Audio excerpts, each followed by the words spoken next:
I'm Mackenzie Harper, 32, and I woke up on Thanksgiving morning to an unsettling silence throughout our family estate. No kitchen clatter, no football commentary, nothing. My bare feet touched cold hardwood floors as I wandered through empty rooms calling names that echoed unanswered. In the kitchen, a hastily scribbled note awaited Mac's last-minute opportunity for Vail. Taking family for luxury Thanksgiving.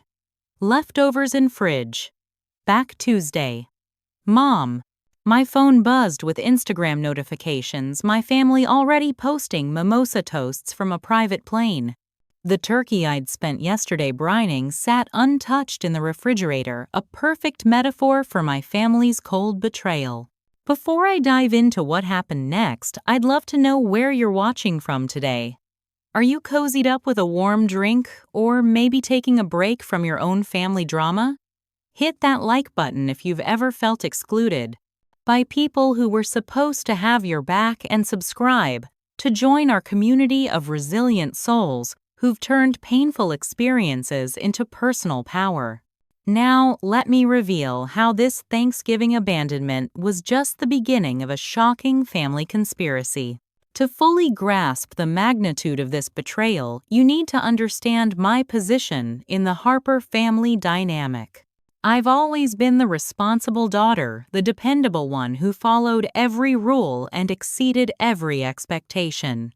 My Georgetown law degree, my partnership track position at Morrison & Blake in Manhattan, my carefully cultivated professional network, all of it was supposed to finally earn me the respect I'd been working toward my entire life.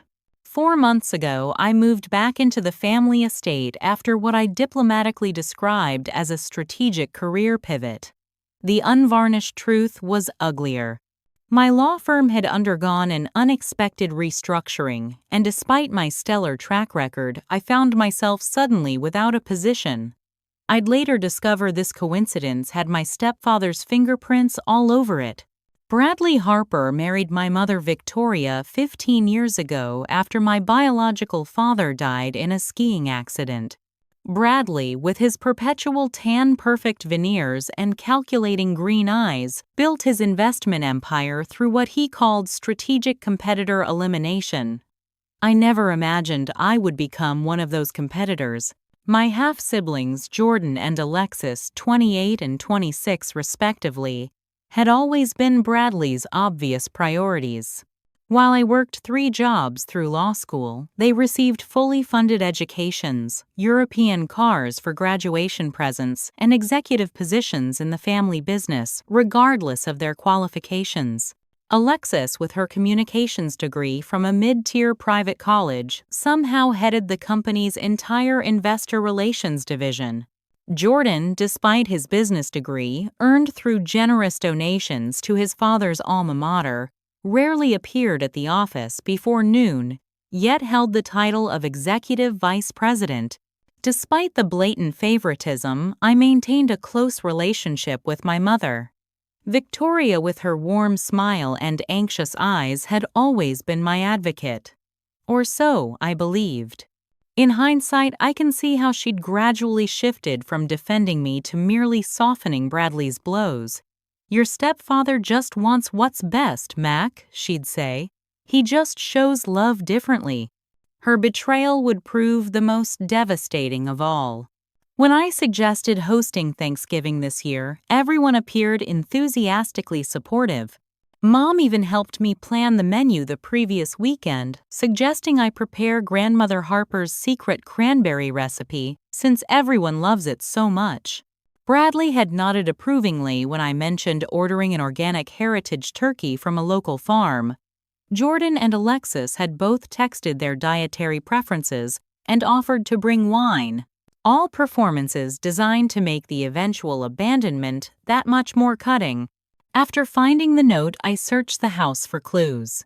In Bradley's study, a room I rarely entered, I discovered a folder of printed confirmation emails for the Vail trip dated nearly 3 months prior.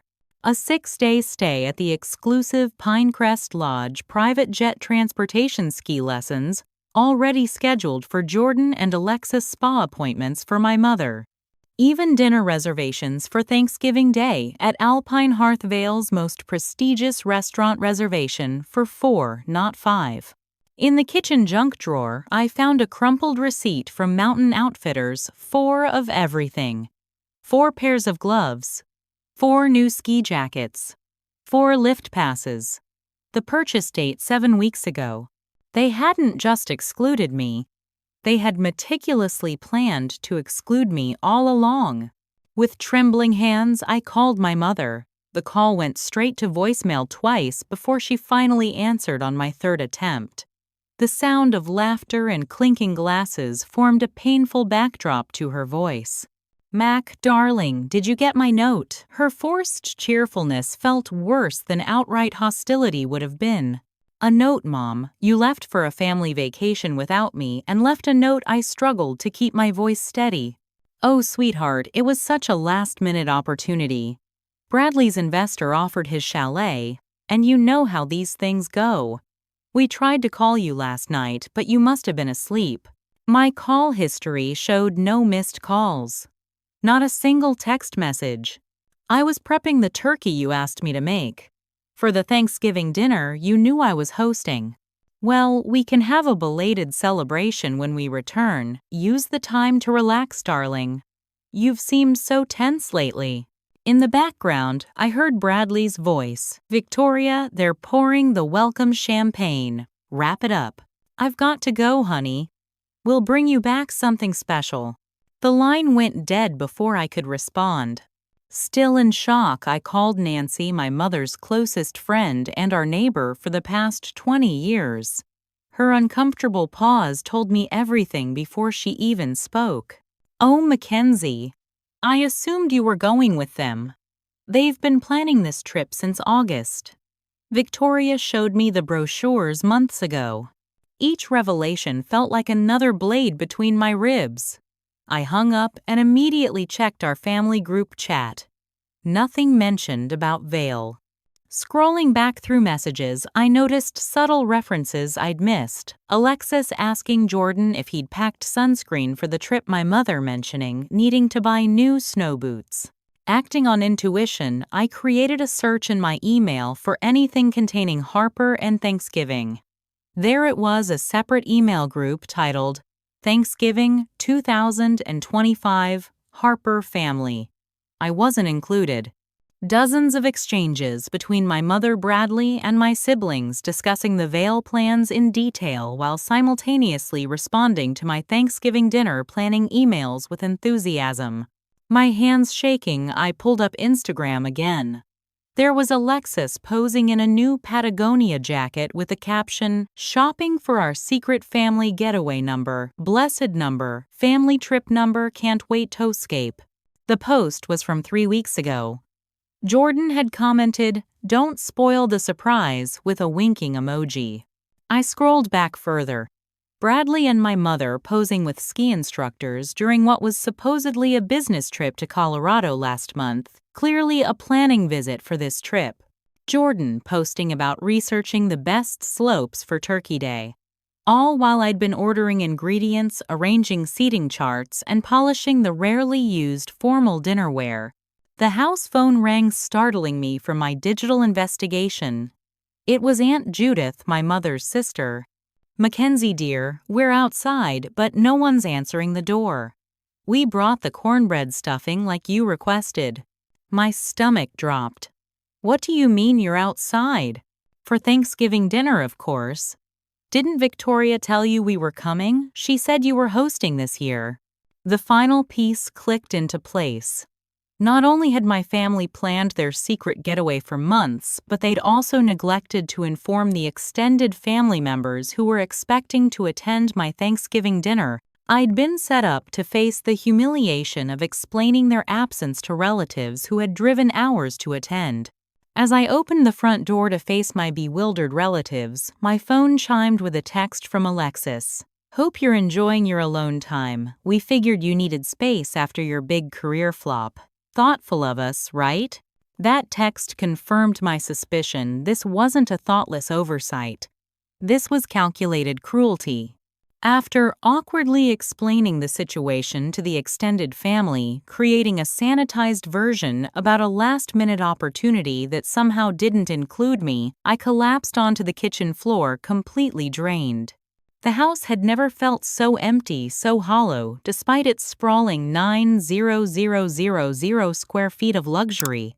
The doorbell rang again just after 6. I almost didn't answer, but the persistent knocking finally pulled me to my feet. There stood Rebecca, my best friend since college, wine bottle in one hand and takeout bags in the other. "Your social media has been suspiciously quiet all day," she said, pushing past me into the house. "So I figured either you were having too much fun with the Harper clan to post, or something was wrong. Given your family's track record, I bet on option 2. For the first time that day, I felt tears threatening to spill. Rebecca had always seen through the carefully constructed Harper family facade. "They left," I said, simply. "All of them. Went to Vail. Planned it for months, apparently." Rebecca's face hardened as I showed her the evidence I'd gathered throughout the day. "This isn't just mean Mac. This is calculated. This is methodical." As Rebecca opened the wine, my phone rang with a number I didn't recognize. "Mackenzie, it's Olivia. Your cousin Olivia." Olivia and I had been inseparable as children, but had drifted apart after Bradley entered the picture. She'd been excluded from family events for years after a conflict with Bradley that no one ever clearly explained. "I saw Alexis's Vail post," she said, without preamble. "Tagged everyone but you. Classic Harper move. I experienced it firsthand. I thought you might need someone who understands." While Rebecca plated the Thai food she'd brought, I put Olivia on speakerphone. She began detailing a pattern of behavior. I'd been too close to see how Bradley systematically isolated family members who didn't serve his purposes, how my mother enabled it, how Jordan and Alexis were trained to participate. "Check your investment accounts," Olivia advised. That was his first move with me. Before I could process that disturbing suggestion, there was another knock at the door. Mr. Patterson, our 6-year-old neighbor, stood on the porch holding a container of homemade cranberry sauce. "Thought you might need this," he explained, his weathered face concerned. "Saw your family leaving with luggage yesterday evening." Overhead Bradley saying something about making sure you got the message. The old man's eyes were sharp despite his age. "Never did trust that man. Your father, your real father, was a good man. This one." He trailed off, shaking his head. Mr. Patterson came inside, joining what was becoming an impromptu gathering. While I was in the kitchen getting him a cup of coffee, my phone rang again. Margaret, our former housekeeper, who'd worked for my biological father for 25 years before Bradley let her go. "I just heard from my cousin who cleans for the Andersons next door," she said, without greeting. "Is it true they all went to Vail without telling you?"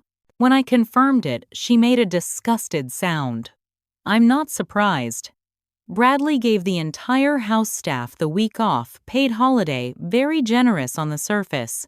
But he specifically mentioned that you would be home alone and wouldn't need assistance.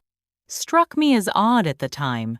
By 8 o'clock, the kitchen island was covered with evidence, printed emails, social media, screenshots, notes from conversations, and surrounded by people.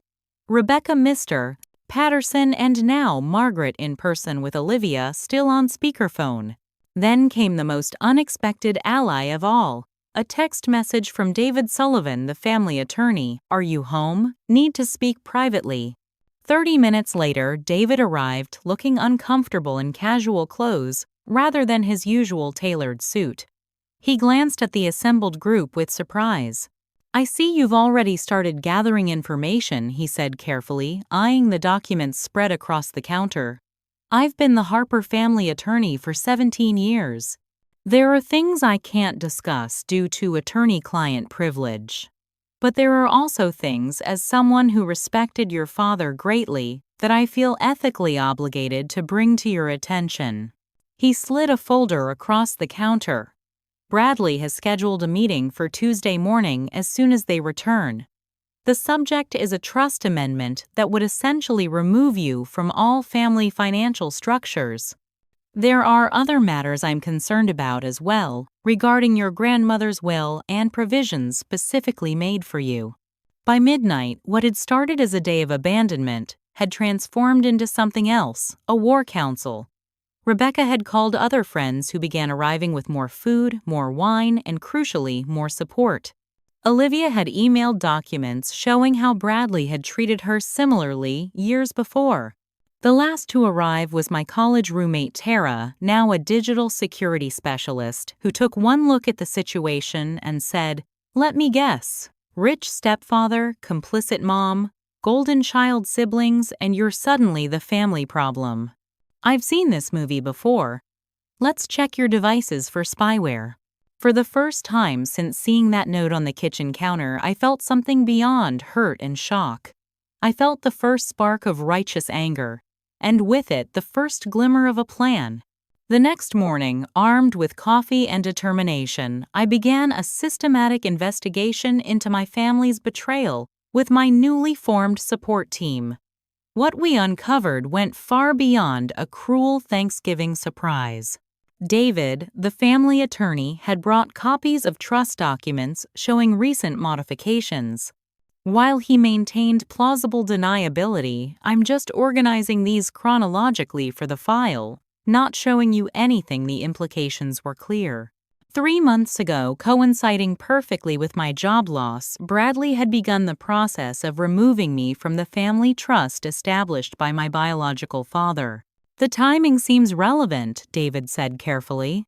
"I also noticed that the educational trust your biological father established for you was accessed last year." "That's impossible," I said.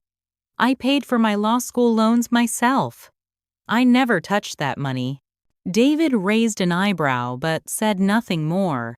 Rebecca, however, was already pulling up my credit reports and financial statements on her laptop. "Mac," she said, "slowly there was a withdrawal of $280,000 from your educational trust last June. It was transferred to an account at First Republic under the name M. Harper." "I don't have an account at First Republic," I said, a cold feeling spreading through my chest. Tara, who had been scanning my laptop and phone for surveillance software, looked up. "You might want to see this," she said, turning her screen toward me. "I found keylogging software on your laptop. It's been recording everything you type, emails, passwords, everything for at least 8 months. While this revelation was sinking in, Mr. Patterson returned from a walk with an unexpected contribution. "I overheard Bradley on his phone in the garden last spring," he said. "Something about making sure she doesn't get that position at Wellington and Stevens. Said it would complicate the arrangement. I thought it was strange at the time. Wellington and Stevens was the firm that had been recruiting me heavily before suddenly going silent right before my previous firm announced its restructuring. The restructuring that had resulted in my job loss. Olivia, who had arrived in person that morning after driving 4 hours, was going through family photos on her laptop. "Look at this," she said, pulling up an image from a family gathering 5 years ago. In the background, barely noticeable, was Bradley in intense conversation with William Porter, the managing partner of my former law firm. "Coincidence?" Olivia asked. The evidence continued mounting throughout the day. Margaret, using her connections with staff at other wealthy homes in the area, uncovered that my mother had been telling friends I was experiencing emotional difficulties and might need professional intervention for months. "She told Mrs. Devereaux you were having episodes," Margaret reported, her face grim. "Said you'd been imagining slights and creating conflicts." Rebecca found a document on my cloud drive, one I had never created, detailing supposed incidents of emotional instability dating back 3 years. "This is gaslighting 101, she said, her voice tight with anger. "They're creating a paper trail to discredit you." By mid-afternoon, I was reeling from revelations that seemed to arrive every hour. Property my father had specified I should inherit on my 35th birthday had been quietly transferred to Jordan's name through a series of complex legal maneuvers. My siblings had a separate family chat where they discussed monitoring my activities and reporting back to Bradley. Bradley had contacted senior partners at 3 law firms in the city, ostensibly for references about me, but actually to plant doubts about my professional stability. My mother had been accessing my personal email through a recovery option I'd never set up. But the most shocking betrayal came when Tara, continuing her digital forensics work, discovered a recording app on my phone that had been activated remotely during specific conversations. It only turns on when you're at home in certain rooms, she explained, showing me the pattern of activation. Specifically, your bedroom, your bathroom, and the guest room you use as an office. A sick feeling washed over me as I realized the implications. They've been listening to me. Not just listening, Tara said grimly. Recording. The data goes to a secure server registered to Harper Investment Group. I can't access what's stored there, but I can see that transmissions happen almost daily. David, who had been carefully maintaining professional distance while providing crucial information, finally broke his silence. There's something else, he said quietly. Your grandmother's will had a special provision, a separate trust, that would come to you directly bypassing all other family structures. It was substantial. But when we executed the will after her death last year, that provision was mysteriously absent from the final document. He looked deeply uncomfortable. I noticed discrepancies but was told by Bradley that your grandmother had made changes shortly before her death. The witnesses were Jordan and a notary I didn't recognize. My grandmother could barely sign her name in her final months, I said, stunned. She certainly wasn't making complex legal changes. That's what I feared, David said. And that's why I'm here despite the professional risk. There's a pattern of financial and emotional manipulation that I can no longer ignore. By evening, the dining room table that should have hosted Thanksgiving dinner was instead covered with evidence of a years-long campaign to isolate, discredit, and ultimately disinherit me. The family I thought had merely excluded me from a holiday trip had actually been systematically erasing me from both family wealth and family narrative. They're not just selfish or inconsiderate, Olivia said, staring at the overwhelming evidence. This is methodical. This is strategic. This is criminal, Rebecca added flatly. Looking at the assembled proof of betrayal, I felt something shift inside me. The hurt was still there, but now it was hardening into resolve. This wasn't just about a missed Thanksgiving dinner anymore. This was about justice. By Friday evening, armed with substantial evidence and bolstered by my support team, I decided to confront my family directly. Alexis had been posting Instagram stories of their Vail adventure all day, deliberately tagging family members and mutual friends who would notice my absence.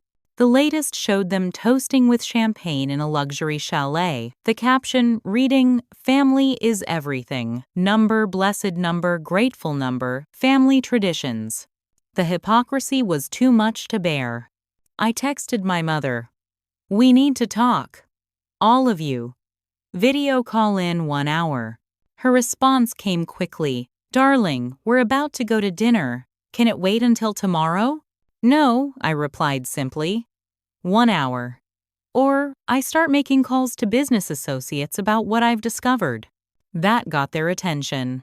Within minutes, Bradley was texting me directly, something he rarely did. "This is immature, Mackenzie. If you're upset about the trip, we can discuss it when we return." I didn't respond, instead continuing preparations with my allies. David advised which documents would make the strongest impression without revealing our full hand. Rebecca helped me organize talking points. Tara set up recording software to document the call legally permissible, since Colorado is a one-party consent state. At precisely 7 p.m., my phone rang with a FaceTime call. I answered to see 4 faces staring back at me, Bradley in the center looking irritated. My mother beside him, her expression worried. Jordan and Alexis flanking them, both wearing nearly identical smirks. "Well, Mackenzie," Bradley began, his voice cold.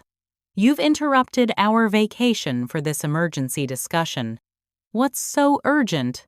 I took a deep breath and began methodically presenting the evidence we'd gathered about the Thanksgiving deception, the months of planning, the deliberate exclusion, the coordination required to maintain the lie.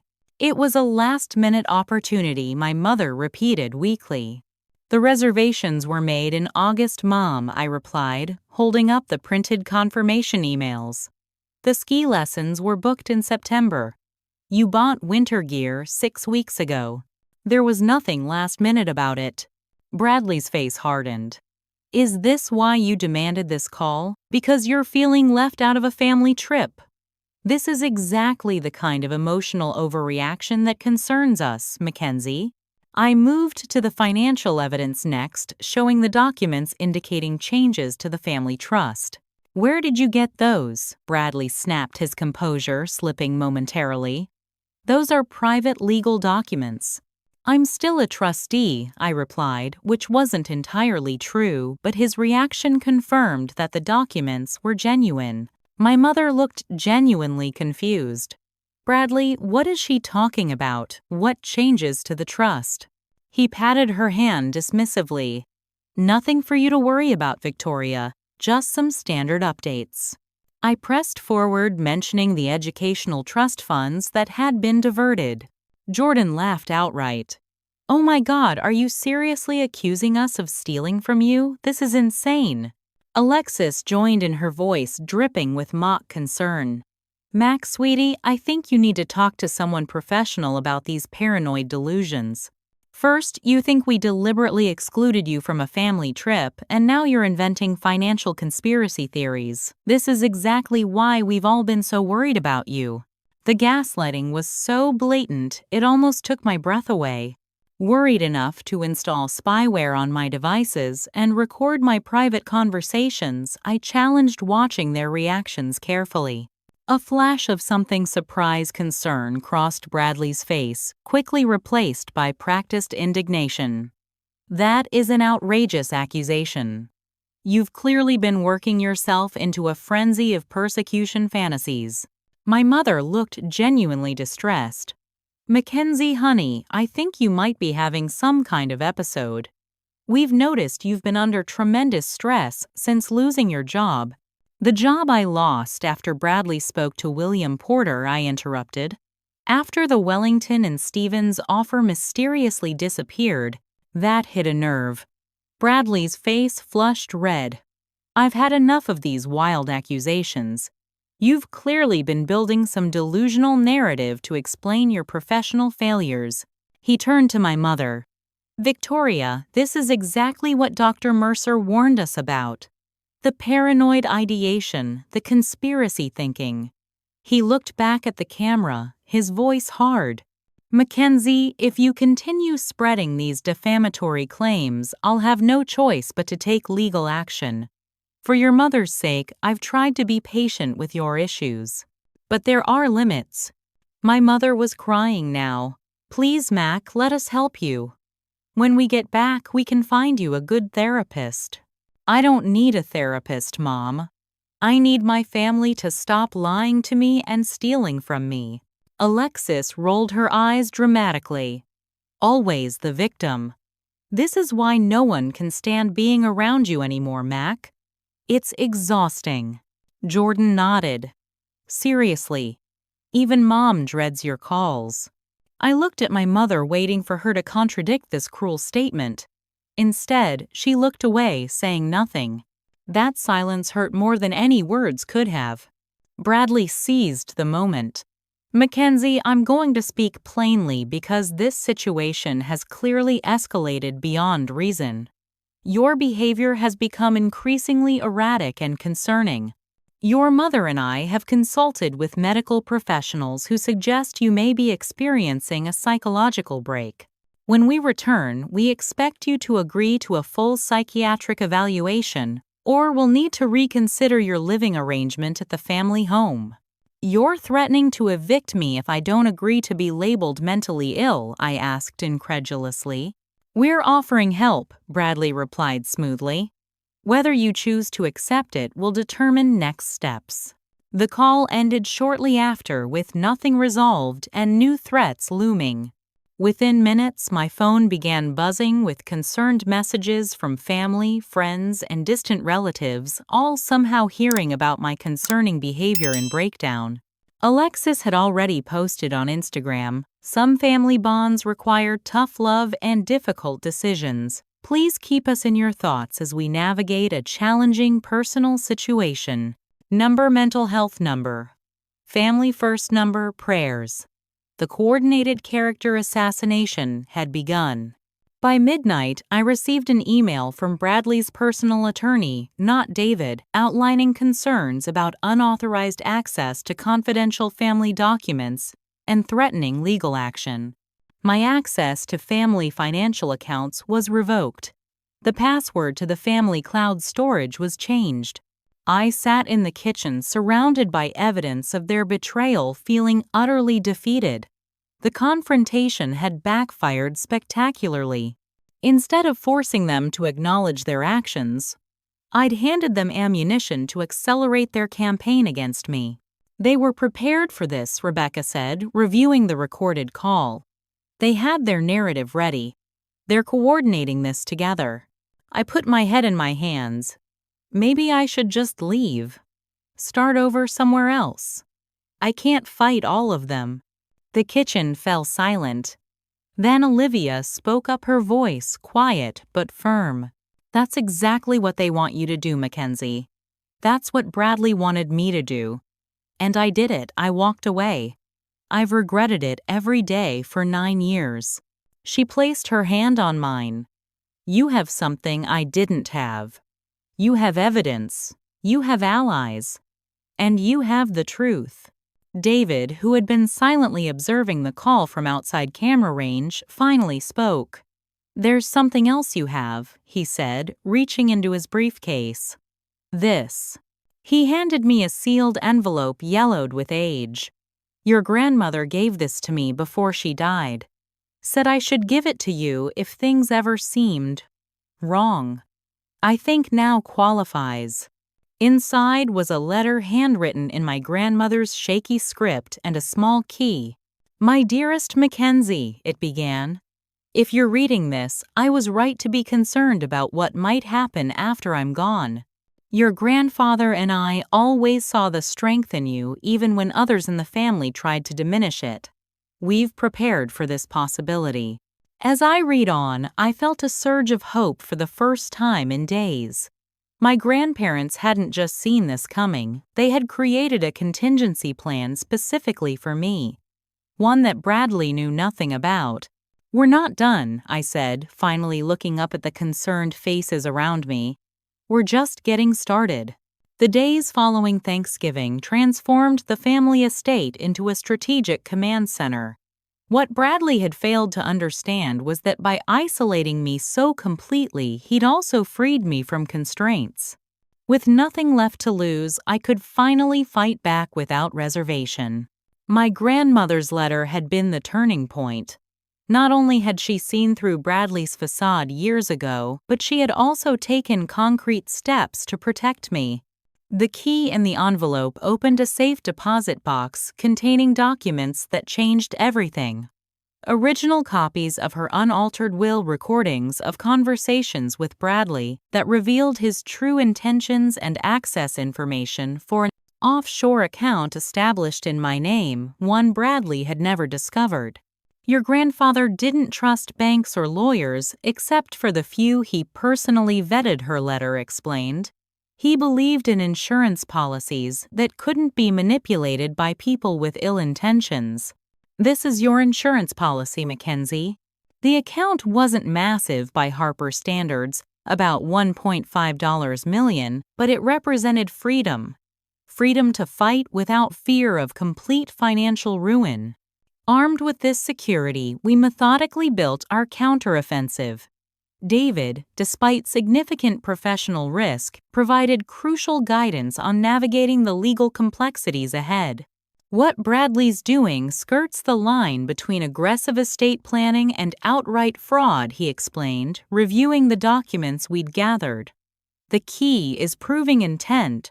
These recordings from your grandmother will help substantially. Rebecca, with her background in corporate communications, helped develop a strategic communication plan. They're controlling the narrative right now, she said. We need to be ready to flip that when the time comes. Tara continued her digital forensics work, carefully documenting the surveillance systems Bradley had installed. We're not removing them yet, she advised. Better to feed them carefully crafted information while we prepare. Mr. Patterson, leveraging his status as a respected neighborhood fixture, began quietly speaking with other long-standing community members about Bradley's pattern of behavior. People talk to old men, he said with a wink. We're considered harmless. Olivia, who had extended her visit indefinitely, worked on documenting parallels between her experience and mine. It's the same playbook, she noted, creating a timeline that revealed Bradley's consistent methodology. First, isolation, then character assassination, finally, total exclusion with a narrative that makes him look compassionate rather than manipulative. By Sunday, we had developed a comprehensive documentation system cataloging financial evidence, unauthorized transactions, suspicious timing of account changes, forged signatures, digital evidence, surveillance systems, keylogging software, unauthorized access to personal accounts, testimonial evidence, statements from former employees, family, friends, and business associates, pattern evidence. Similar tactics used against other family members, like Olivia. While the others focused on evidence collection, David and I worked on legal strategy. The Family Foundation's annual gala was scheduled for December 15th, just 3 weeks away. As a major public event attended by business associates, community leaders, and family friends, it represented the perfect opportunity for a carefully orchestrated confrontation. The foundation has its own board, David explained. Bradley's powerful, but he doesn't control everyone. Several board members had close relationships with your father and grandmother. If presented with compelling evidence of financial impropriety involving foundation assets, they'd be legally obligated to investigate. We identified key players who might be sympathetic to my position or at least concerned enough about their own liability to take action. David began making discreet inquiries, testing the waters, without revealing our full strategy.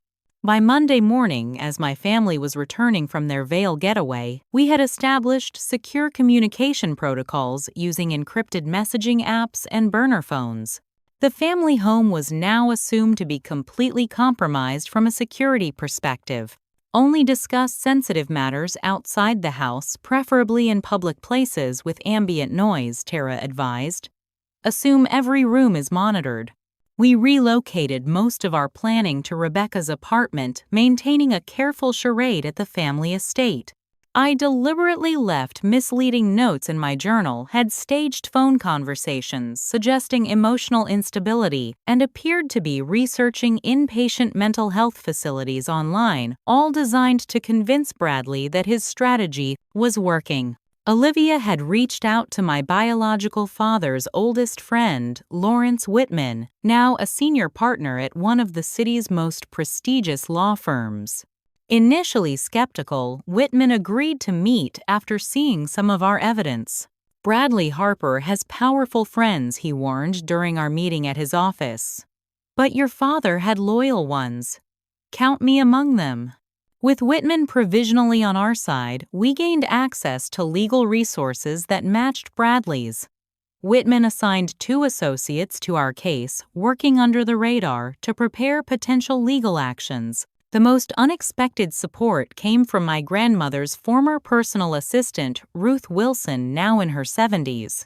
Ruth contacted David after hearing rumors about family tensions. Your grandmother knew what Bradley was, she told me, during a secret meeting at Whitman's office. She kept detailed records of conversations, changes to documents, anything that seemed suspicious. I helped her maintain these records for years. Ruth provided a thumb drive containing additional evidence, including audio recordings of Bradley discussing his plans for consolidating family assets by removing unnecessary complications.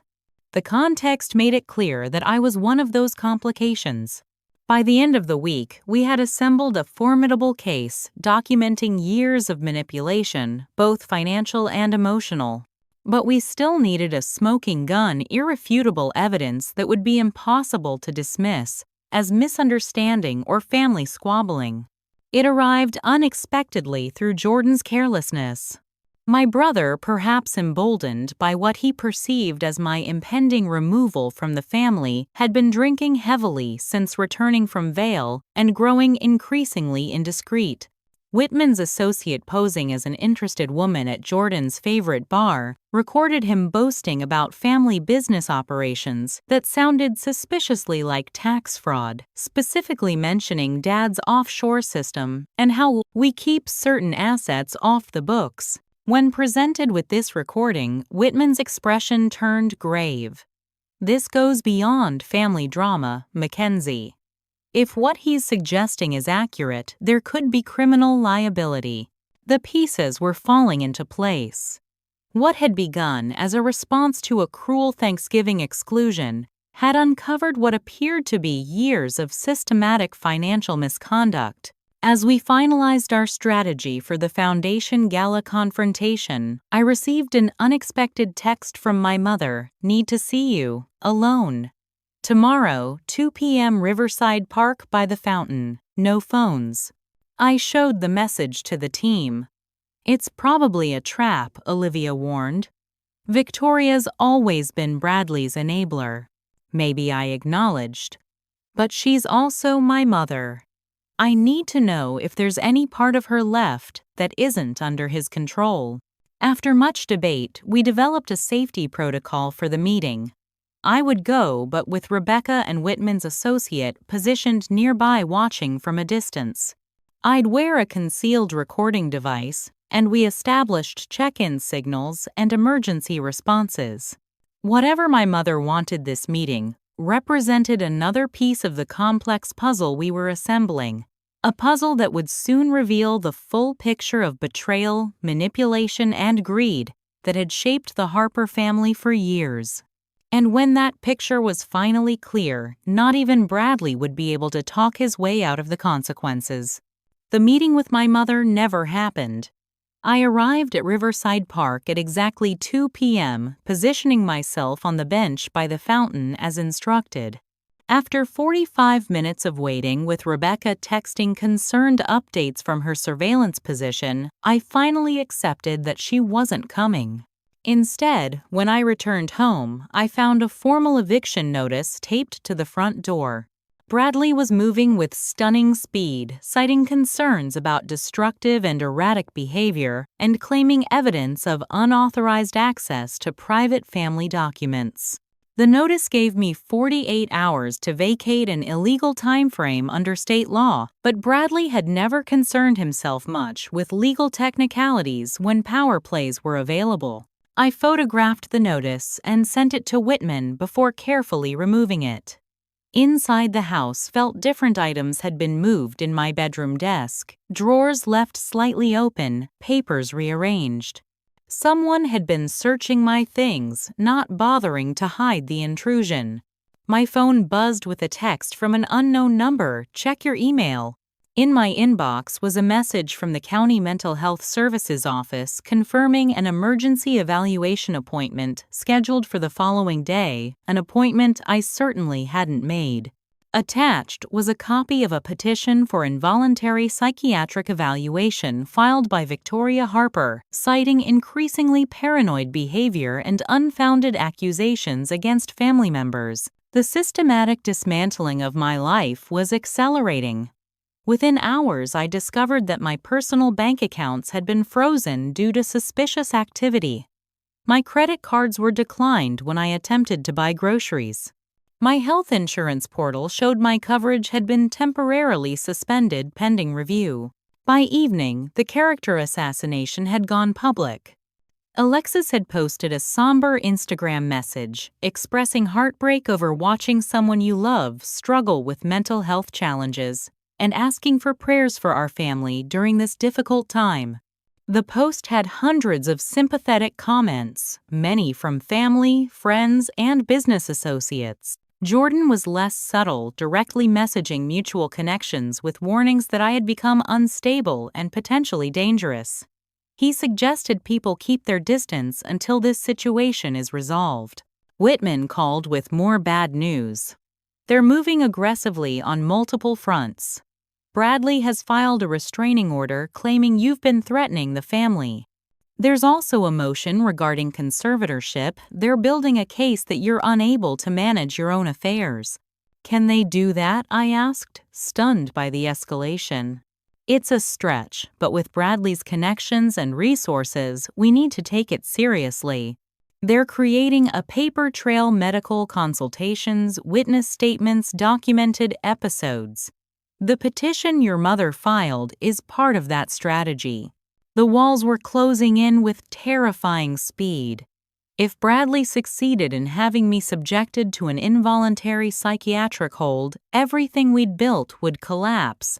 My credibility would be permanently damaged, and the narrative of my instability would be nearly impossible to counter. That night, someone broke into Rebecca's apartment while she was out taking her laptop and the external hard drive containing copies of our evidence. The police officer who responded seemed oddly dismissive, asking if she'd been spending time with Mackenzie Harper recently and suggesting the break-in might be related to that situation. Olivia called in a panic the next morning. Someone claiming to be from Harper Investments called my employer, asking about my extended absence and suggesting I might be involved in a concerning situation. They implied my job might be at risk. Even Mr. Patterson wasn't spared. His son phoned to tell him that someone had contacted him with concerns about his father's cognitive state and suggestions that he might need more supervised living arrangements. The message was clear: anyone helping me would pay a price. Despite these intimidation tactics, our core team remained resolute. We relocated our operation to a suite at the Westbrook Hotel booked under Whitman's firm's name. Tara retrieved backup copies of our evidence from secure cloud storage Bradley couldn't access. Rebecca, shaken but determined after the break-in, redoubled her efforts on our communication strategy. The most vicious attack came on day 3. I received an email from Blackwood Partners, the firm that had recently hired me for a position set to begin in January. The message was brief and devastating. They were rescinding their offer due to concerns about fit with our firm culture after receiving information that conflicts with representations made during your interview process. A follow-up call to my new boss revealed the truth. Bradley had sent a comprehensive dossier containing concerning information about recent behavior and potential legal issues. Without providing specifics, my contact made it clear that continuing with my employment would be too risky for the firm. Just as my professional life was being systematically destroyed, my personal reputation came under direct attack. Anonymous accounts began posting in local community forums about disturbing behavior from a troubled woman from a prominent family. While they carefully avoided using my name directly, the descriptions made the target unmistakable. Most painful was discovering that my mother had been calling my closest friends, people she'd known since my childhood, expressing deep concern about my break from reality and begging them to help convince Mackenzie to accept treatment. Some friends called me immediately suspicious of the sudden outreach. Others simply distanced themselves, uncomfortable with being drawn into family drama or unwilling to risk association with someone being portrayed as unstable. The isolation strategy was as effective as it was cruel. Within a week of my family's return from Vail, I had lost my home, my income prospects, my financial access, and many of my social connections. The narrative of my mental instability was being reinforced through multiple channels, and each attempt to defend myself was reframed as further evidence of paranoia. Late one night alone in my hotel room, while the others worked on strategy in the adjoining suite, I found myself staring at the ceiling, questioning everything. The methodical destruction of my life was so comprehensive, so believable to outsiders, that for a moment I wondered if I truly was experiencing some kind of break with reality. A soft knock at the connecting door interrupted my spiral of doubt. Olivia entered, sitting silently beside me on the bed. "I know what you're thinking," she said finally. "I've been exactly where you are. When everyone around you accepts a version of reality that contradicts your experience, you start to doubt your own mind." She took my hand. "That's exactly what they want. The moment you question your sanity is the moment they win." "What if we can't beat them?" I whispered. "Bradley has everything: money, connections, influence. He's been planning this for years." "He's not infallible," Olivia replied. "Men like Bradley believe they're untouchable, and that makes them careless. They leave evidence. They make mistakes. They underestimate people they consider beneath them." She squeezed my hand. "And they never expect their victims to fight back with their own tactics." The next morning, Whitman arrived with unexpected news that proved Olivia right. In Bradley's haste to file the emergency conservatorship petition, he had made a critical error, claiming financial mismanagement as one justification, while including details about transactions that, upon closer examination, revealed his own financial misconduct. "He was so focused on discrediting you that he inadvertently created a document trail we can use," Whitman explained his expression, showing a rare glimpse of satisfaction. "Sometimes arrogance is our best ally." That small victory renewed our determination. If Bradley could make one mistake, he could make others. His belief in his own invulnerability might prove to be his greatest weakness. As the foundation gala approached, we refined our strategy, gathered additional evidence, and prepared for the confrontation that would either vindicate me or complete my destruction. There would be no middle ground, no partial victory.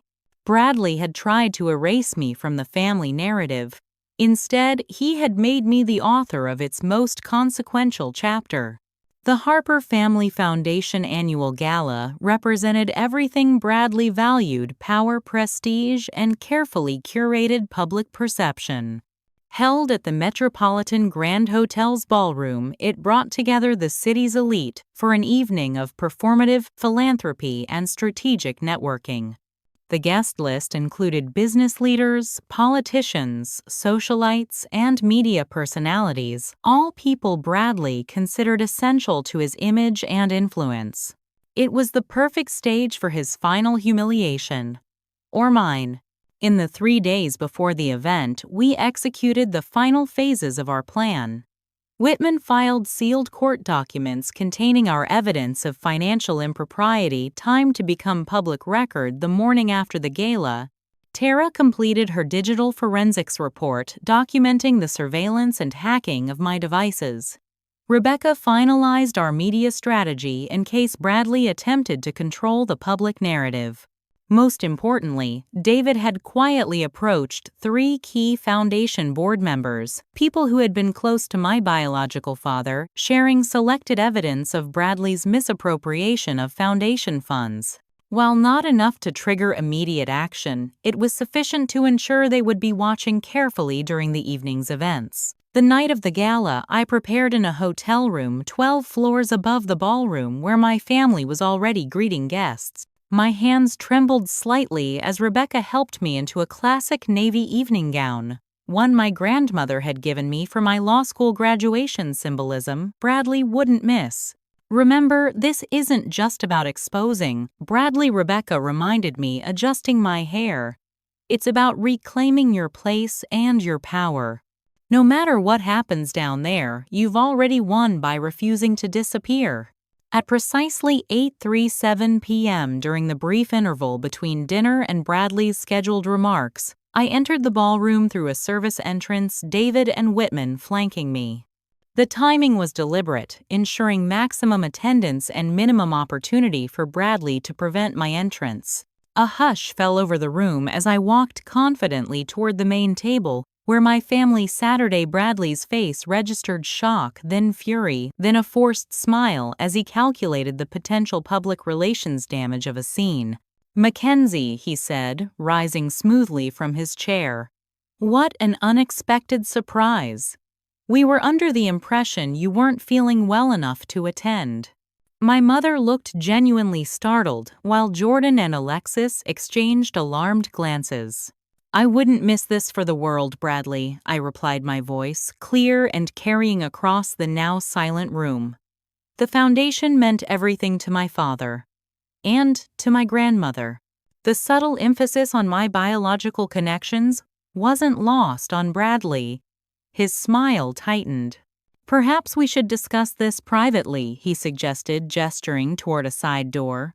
"I don't think so," I replied. "I believe the Foundation's business should be transparent to its supporters." I turned to address the room. "Wouldn't you agree?" Before Bradley could respond, Ruth Wilson, my grandmother's former assistant, appeared at my side, followed by two elderly board members who had served since my father's time. Their presence was a calculated move, providing institutional legitimacy to my interruption. "Miss Harper has raised concerns about Foundation governance that merit immediate attention," announced Edward Blackwell, the board's longest-serving member. "As chairman emeritus, I believe we should hear what she has to say." Bradley's face darkened. "This is hardly the appropriate venue." "On the contrary," interrupted Blackwell. "With the full board and major donors present, I can't imagine a more appropriate setting for addressing concerns about Foundation management." With Bradley effectively blocked from removing me without creating a scene, I seized the moment. From my clutch, I withdrew a slim folder of documents, just enough to make my case without revealing our full evidence. For the past 4 years, I began my Voice Steady funds designated for the Harper Educational Initiative have been systematically diverted to offshore accounts controlled by Bradley Harper personally. Gasps rippled through the audience. Bradley's face flushed crimson. "That's an outrageous accusation," he sputtered. "Mackenzie has been experiencing psychological difficulties. These are Foundation financial records." I continued handing copies to Blackwell and the other board members. "Compare the reported scholarship disbursements with the actual bank transfers. $4 million intended for student scholarships was redirected to an entity called Cascade Holdings, a shell company owned by Bradley." As board members examined the documents with growing concern, I continued methodically presenting evidence: forged board approvals, falsified accounting records, unauthorized transfers. Bradley attempted to regain control, his voice tight with barely contained rage. "This is a personal vendetta based on family disagreements. Mackenzie is upset about being excluded from a family vacation and has constructed these preposterous claims in retaliation. A family vacation planned months in advance, specifically to exclude me while setting me up to face extended family members who weren't informed of the change in plans," I clarified. "But this isn't about a missed Thanksgiving, Bradley. This is about years of systematic financial and emotional manipulation." I turned to my mother, whose face had gone pale. "Did you know, Mom? Did you know about the offshore accounts? The diverted scholarship funds? The changes to grandmother's will?" Her stunned expression provided its own answer, visible to everyone in the room. David stepped forward, his professional demeanor lending additional credibility to the proceedings. As counsel to the Harper family for 17 years, I felt ethically obligated to bring these discrepancies to the board's attention after discovering evidence of potential fiduciary breaches. "You're fired," Bradley snapped at David. "Actually interjected Blackwell Foundation Council reports to the board, not to you personally, Bradley." Another distinction you seem to have blurred. The momentum was shifting. Board members were conferring, urgently examining the documents with increasing alarm. Guests were whispering among themselves, many discreetly recording the unprecedented confrontation on their phones. Bradley made a final, desperate attempt to reassert control. "Mackenzie has been under psychiatric care," he announced loudly. "We have documentation of her unstable behavior. This is unfortunately part of a pattern of paranoid delusions." It was the opening I'd been waiting for. "You mean the involuntary psychiatric evaluation you attempted to arrange by having Mom file false reports, the one scheduled for the day after you delivered an illegal eviction notice to the family home? That psychiatric care, Bradley." I nodded to Whitman, who distributed additional documents to keyboard members. "These are the legal filings made by Bradley and my mother this week, alongside evidence that Bradley has been surveilling me through spyware installed on my devices, recording my private conversations, and systematically interfering with my professional opportunities." My mother gasped audibly. "Bradley, you said the evaluation was voluntary, that Mackenzie had agreed to it." His mask slipped completely, then revealing the cold calculation beneath. "She needs to be controlled, Victoria. I've been telling you that for years." The naked contempt in his voice shocked even those who had been skeptical of my claims. My mother's face crumpled as the full reality of her husband's manipulations became clear. What followed was a scene Bradley had spent decades preventing public accountability. Board members began openly questioning the financial discrepancies. Donors demanded explanations for misused funds. Longtime family friends approached me with supportive words and horrified apologies. The final devastating blow came from an entirely unexpected source. My grandmother herself appeared on the ballroom's projection screens, a video recording made months before her death, specifically addressing the foundation board. "If this recording is being played," she began, her voice frail but determined, "it means my concerns about Bradley Harper's management of family and foundation assets have proven justified. I have documented specific instances of financial misconduct that I believe warrant immediate investigation." The room fell completely silent as my grandmother methodically detailed Bradley's pattern of financial manipulation, her testimony from beyond the grave impossible to dismiss as paranoia or familial resentment. When the recording ended, Blackwell turned to Bradley, his expression grave.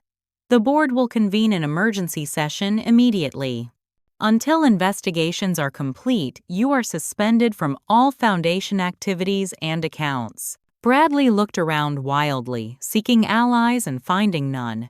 Even Jordan and Alexis had physically distanced themselves, recognition of their father's impending downfall overriding family loyalty. My mother approached me slowly, tears streaming down her face. "I didn't know Mackenzie. I swear I didn't know the extent of it. The things he told me about you, about your behavior. I believed him because I couldn't imagine anyone being so deliberately cruel. Yet you let him exclude me from Thanksgiving," I replied quietly. "You let him isolate me bit by bit, year after year." She had no answer for that, just silent tears acknowledging a betrayal too profound for easy forgiveness. As security discreetly escorted a still protesting Bradley from the ballroom, I felt no triumph, only a profound exhaustion and a strange sense of emptiness. The systematic dismantling of the false reality Bradley had constructed left a void where anger had previously sustained me. Rebecca appeared at my side, gently guiding me toward the exit as reporters began gathering, hungry for details of the spectacular public downfall of Bradley Harper. "Time to go," she murmured. "You've done what you came to do. The rest will unfold without you needing to watch." As we departed through a side entrance, I caught a final glimpse of the ballroom board members huddled in urgent discussion, my mother sitting alone at the family table, Jordan and Alexis arguing in a corner, guests capturing the historic implosion on their phones. The carefully constructed Harper family image, maintained through decades of manipulation and control, had shattered beyond repair. And in its place, something new and uncertain would have to be built. 8 months after the foundation gala that changed everything, I sat on the porch of a small lakeside cabin that had once belonged to my biological father. The property had been returned to me as part of the extensive legal settlements that followed Bradley's exposure. Summer sunlight danced across the water as I sipped coffee, reflecting on the journey from that cold Thanksgiving morning to this peaceful moment of reclaimed independence. The investigations triggered by our evidence had revealed financial misconduct far exceeding our initial discoveries. Bradley now faced federal charges for tax evasion, wire fraud, and embezzlement. The family business was under independent management while auditors untangled years of questionable transactions. Most of Bradley's carefully cultivated social connections had evaporated as the extent of his deception became clear. My mother had moved into an apartment downtown, beginning the painful process of rebuilding her identity separate from Bradley's influence. Our relationship remained complicated, fragile trust being reconstructed through weekly therapy sessions and careful conversations. Some days brought progress, others reopened wounds still raw from betrayal. I ignored warning signs for years, she admitted during one particularly difficult session. I chose security and comfort over protecting you. I don't expect forgiveness, but I hope someday you'll understand. I was also trapped in Bradley's reality, just in a gilded cage, rather than the isolation he created for you. Jordan and Alexis faced their own reckonings. With Bradley's financial and social power dismantled, they confronted the hollowness of identities built entirely around proximity to his influence. Jordan had enrolled in a legitimate business program, belatedly recognizing the limitations of his previous token corporate role. Alexis had moved across the country seeking distance from the family name now associated with scandal rather than prestige. My professional life had taken an unexpected turn. Instead of returning to corporate law, I established a small foundation focused on supporting victims of financial abuse and exploitation, particularly within family systems. The work brought purpose to my experience, transforming personal trauma into practical support for others facing similar situations. The emotional healing proved more challenging than the legal and financial resolutions. Nightmares still disrupted my sleep dreams of being trapped in empty houses of voices, declaring me unstable of evidence disappearing before I could present it. Rebuilding trust in my own perceptions remained an ongoing process after years of systematic gaslighting. My support network had become my chosen family. Rebecca had moved into a cottage nearby, converting our crisis alliance into a deeper friendship. Olivia visited regularly our shared experiences, creating an understanding beyond words. David had left his prestigious firm to join my foundation as legal counsel, finding greater fulfillment in meaningful work than in corporate advancement. Even Mr. Patterson stopped by weekly, ostensibly to help with yard work, but really to share wisdom acquired through his 8 decades of observing human nature. Your father would be proud, he told me often. Not just of what you accomplished, but of how you did it with integrity, even when fighting those without any. As I finished my coffee, I heard cars approaching today's gathering, marking exactly 1 year since that life-changing Thanksgiving. The tradition we were creating bore little resemblance to the performative family events Bradley had orchestrated. Instead of formal dining rooms and mandatory attendance, we offered genuine connection and chosen presence. Rebecca arrived first, carrying homemade desserts. Olivia followed with her new partner, then David and his family. Former colleagues who had supported me through the darkest days came bearing side dishes and wine. My mother arrived last, her tentative smile reflecting our still healing relationship. As the cabin filled with conversation and laughter, I stepped back momentarily to absorb the contrast between last Thanksgiving's isolation and today's authentic community. The family I had now wasn't defined by DNA or legal documents, but by actions, by who showed up, who listened, who stayed when staying was difficult. Later, as we gathered around a table, laden with food prepared by many hands, I found myself unexpectedly emotional. Before we eat, I said, my voice steady, despite the tears threatening, I want to thank each of you. A year ago, I woke up to an empty house and a cruel message that I didn't matter. Today, I'm surrounded by people who have demonstrated through actions that I do matter, and that genuine connection is worth fighting for. I raised my glass. To chosen family, the people who show us who we are when others try to tell us who we should be. The simple toast resonated around the table, glasses clinking as conversations resumed. My mother caught my eye across the table, her expression a complex mixture of regret and hope. I offered a small but genuine smile, in return not full forgiveness, but acknowledgement of our shared journey toward something healthier. This Thanksgiving celebration wasn't perfect. Some relationships remained strained, some wounds still tender. But unlike the polished performance of Harper family gatherings past, this gathering embraced the messiness of authentic human connection, the uncomfortable conversations, the imperfect resolutions, the ongoing work of true relationship. My phone buzzed with a text from Whitman. Final settlement approved. Grandmother's original provisions reinstated. Congratulations! Another chapter closed, another piece of justice secured. I slipped the phone back into my pocket without sharing the news. There would be time for that later. Today wasn't about legal victories or financial settlements. It was about something Bradley had never understood and thus could never take from me, the capacity to build genuine connection from the ashes of betrayal. As evening settled over the lake, we moved to the porch with coffee and dessert. Someone started a small fire in the pit flames, casting warm light on faces now familiar and dear. Conversation flowed easily, punctuated by laughter and comfortable silences. No performances, no strategic positioning, no carefully maintained facades, just people showing up as themselves.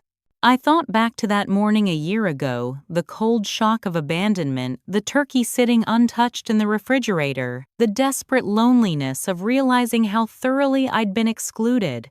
The pain of that memory remained, but its power had diminished, transformed into the foundation of a different kind of strength. The family that had tried to erase me had instead catalyzed my reclamation of self. The truth they had attempted to bury had emerged more powerful for its time in darkness. The isolation they had engineered had ultimately connected me to authentic community. Sometimes I reflected the most profound Thanksgiving comes not from what we're given, but from what we reclaim after loss. Not from whom we're born to, but from whom we choose to become. Not from the stories others tell about us, but from the truth we insist upon even when standing alone. I wasn't alone anymore. And for that, I was truly thankful. Have you ever had to rebuild your life after betrayal, or create your own chosen family? Share your experiences in the comments below.